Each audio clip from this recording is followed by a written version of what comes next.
Jesse Reed here with Dropout Entertainment. I'm sitting here with Boogie Woogie blues pianist David Vest. How are you doing, David? I'm doing pretty good for me. I'm on the right side of the dirt, not in jail or the jitter joint. You just finished playing a sold out show here at Music by the Bay Live. What'd you think of the show? Oh, I just had a great time. What a great place. What great people here. And I was telling somebody, like, if you're a comedian, you tell a joke, if somebody laughs, you feel like you got it. And there was a time when we played and people just jumped up and started dancing. I thought they're getting it. Yeah, there's definitely lots of dancing going on Yeah, tonight. probably could have been more, but I got into the storytelling stuff. I feel that's something that a lot of people loved about your performance, though, is the storytelling. Is lots of people left thinking that they learned something about blues as opposed to just listening to I music. hope they didn't feel I was lecturing that or anything. I've known such great people, and to me, it's all about the people. The people I wanted to be not just as a musician, but as a man. Like Big Joe Turner. That was a guy of integrity. He started out as a singing waiter, like a bartender that would sometimes get to sing. And I sang a song called the Piney Brown Blues. And he says in that song, I dreamed that I shook hands with Piney Brown, and I could hardly keep from crying. Piney Brown took him out of that role and put him on the stage in the nightclub. And gave him money to tide him over. And then those big shots from New York came down and saw him. Next thing you know, he was a major star.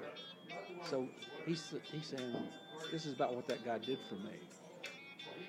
He's paying it back. And then the woman in the song's his wife. And every song Big Joe wrote, pretty much, he copyrighted in her name. Oh, really? So that she would own the thing. If something happened to him, she has an income stream. And they stayed together all their life. He said he'd do something, he did it. Yeah, well, that's incredible stories about incredible people. Yeah. Oh, yeah, there's lots of them that way. I could go on and on about different ones. Like that teacher in Birmingham that taught these guys how to play, then they go right after hours. One of his students was Sun Ra. And he taught Sun Ra how to orchestrate, how to write parts for horns. And so much so that when Sonny left Birmingham, he was able to get a job doing arrangements for Fletcher Henderson. Wow. All starting from a school teacher. Yeah, and so he learned from Henderson how you run a big band. And then, he put his own orchestra together and didn't have any luck with it financially. So he came up with the stuff about being from outer space and dressed them in science fiction clothes. And next thing you know, he found a way, when his kind of music was dying, when big band music was dying, he developed a way to keep a big band together for over 30 years. Not a lot of people think of him that way. He was a great person and a great musician. He said, I believe in the impossible because everything that's possible has been tried and nothing's changed. It's a good way of looking at it. Yeah, let's change it. Yeah. So you just meet so many people that stay with you. I did a song by Jimmy T99 Nelson, who was like a second father to me, really. He was kind of like my black father, and went over to his house many times, and he gave me, life advice. And when I moved to the West Coast, I had an incident where I had some hard luck. I got robbed of all the money I was going to use to establish myself in a new place.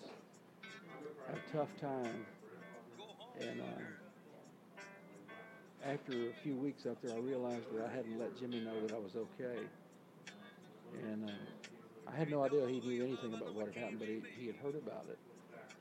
And so I called him, and he answered the phone, and the first words out of his mouth were, do you need any money?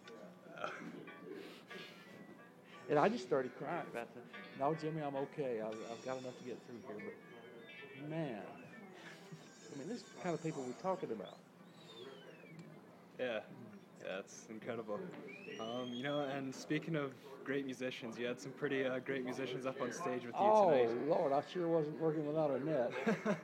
I mean, you know, when you look at Jim on the drums, man, he was fabulous. I've played with him once or twice before, but he showed me stuff tonight I didn't see before. And Gary Kendall, I don't know of a better blues bass player in the world. You know, and Teddy Leonard, the guitar player from Fathead. I mean, I've said before that having him play with you is like being given the keys to a brand new 1949 Packard convertible. Yeah. He's got such taste. And one of the things that you might notice about musicians like this is they're always listening on stage. They're listening and responding, not just like call and response, but listening to what others are playing and finding some way to complement that and go with it. It's like an ongoing conversation. So the other guys aren't just your props and you're showing off. That's not it. It's not about that.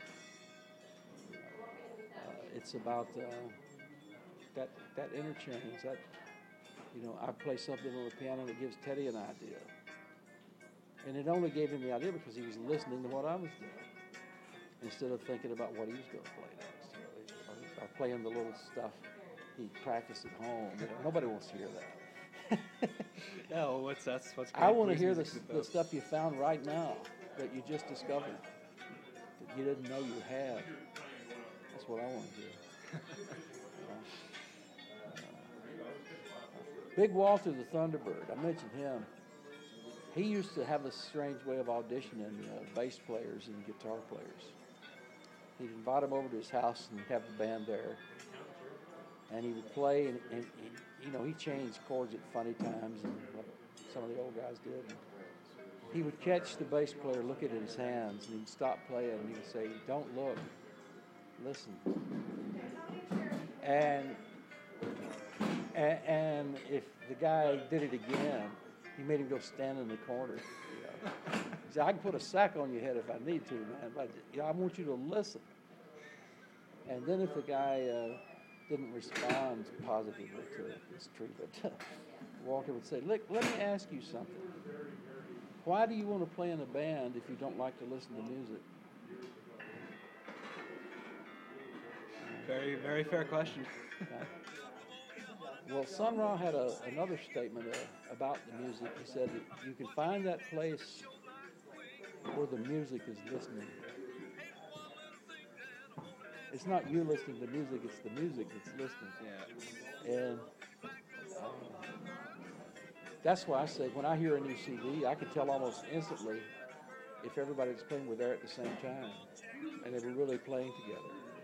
Or did the guitar player phone in his solo from the West Coast or from overseas or something? Or did the singer come back in after everybody else had gone and do the vocals, pretending to have all this emotion and feeling, you know? And if the blues is anything, it's got to be real. You know, it is about expressing emotion, so I don't think you can play it numbed out. I don't think you can play it drunk or drugged up when you can't feel it, because nothing that can't come through you. But it's,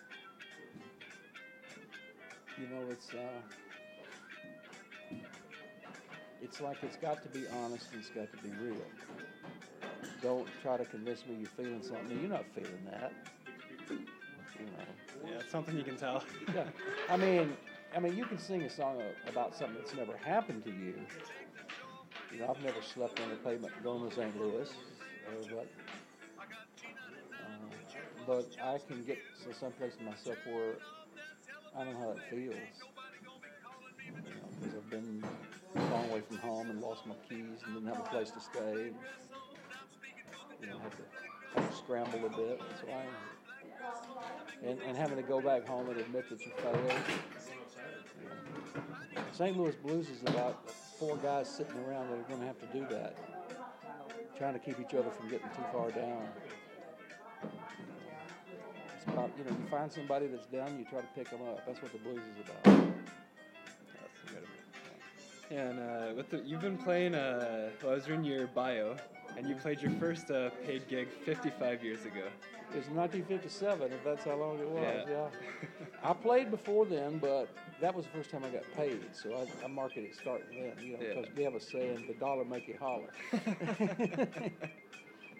And I played some in public before then, but and I'm pretty sure I played the St. Louis Blues that first paid gig. Oh, yeah?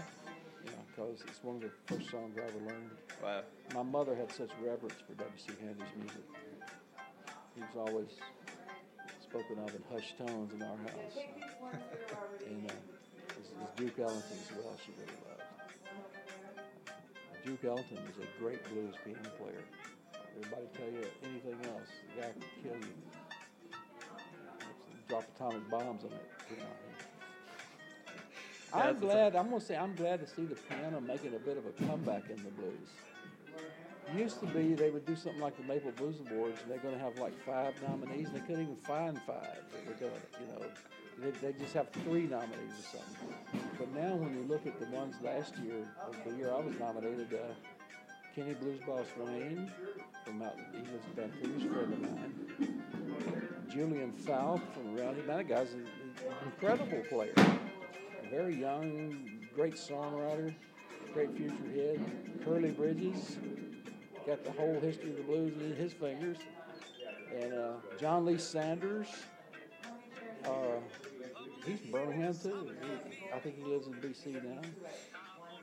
So, it was nice company to be in. And at the festivals, you see more and more. It's like it used to be. The piano players were usually out in front. Kind of changed for a long time with the guitars and the harmonicas, but the piano's coming back now. That was a time in my career where everybody wanted synthesizers, DX7s and stuff. And, if you just played the piano, they said, well, what's that about? I said, well, that's what I do. It comes in and out of style. Sometimes you can't give it away. I just kept doing the same thing. I mean, if I make a record, it's going to be with a real piano, in a real studio with the guys that were there.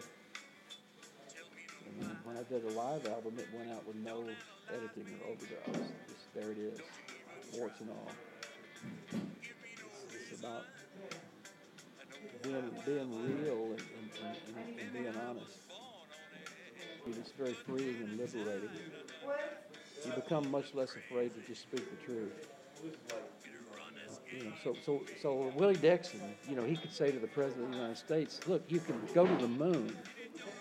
You can build these medical centers and do heart transplants. You're telling me you can't make peace?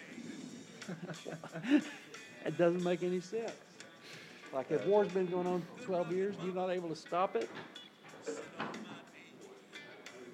I mean, how lame is that? And so when Woody Guthrie sang, this land is your land, this land is my land, Jolly Hooker heard it. And they wrote a song called This Land is Nobody's Land. It doesn't belong to any of us. It'll be here when we're gone. And people are fighting over the land, and the fools haven't figured out that all they're doing is fighting over the burying ground. This land is nobody's land. Well, nobody wanted to hear that, but it's true. Yeah, no, it's definitely true.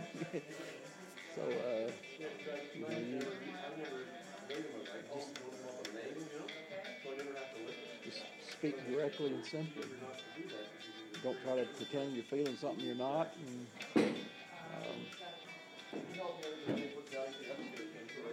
And it's really not about how you feel anyway. I think Bob Dylan really did ask the great question of our time. He said, how does it feel? It's about how they feel out here. How did it make them feel? Do they go home feeling a little better about themselves?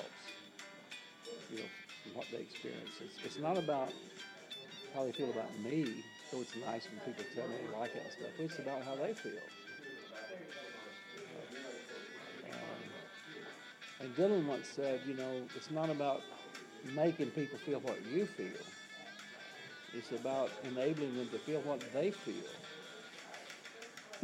That's what music's about. Yeah. It's a release of freeing people to be themselves.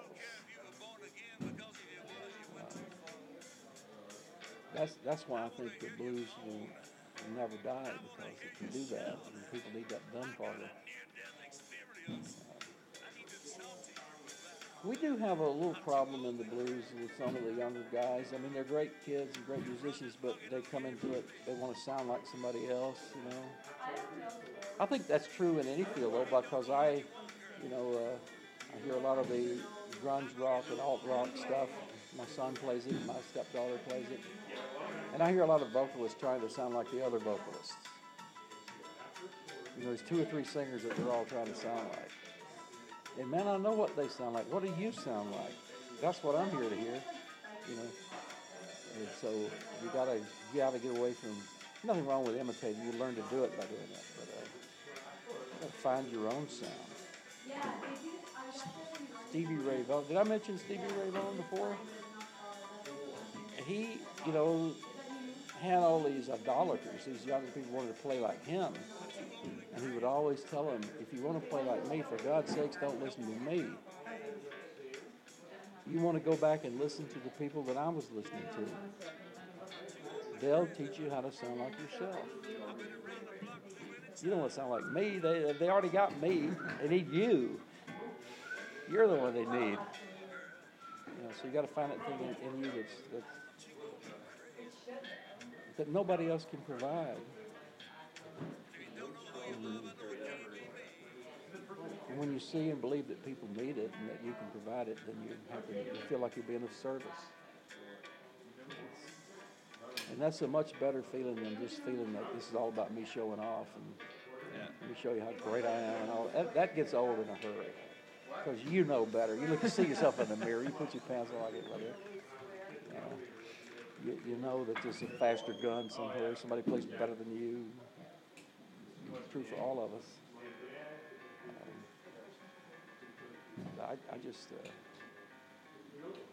I do meet a lot of people that say they don't like blues, and I find out and talk to them they haven't actually heard it.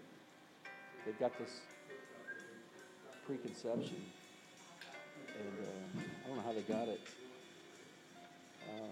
But so you have to sneak it past them sometime and tell them it's something else. I don't know. And suddenly they realize to the horror that they're digging it.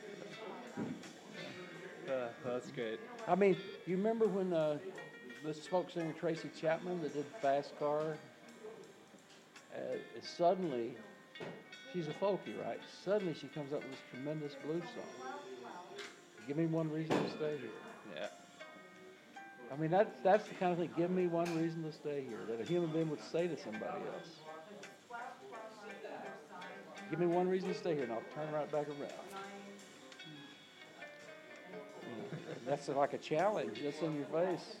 Yeah, that's an incredible song. Well, that's great. Thanks a lot for doing this interview. Yeah, absolutely. I heard about he was telling me about the stuff you're doing. I think that's terrific. You talk to people in all kinds of music. Yeah.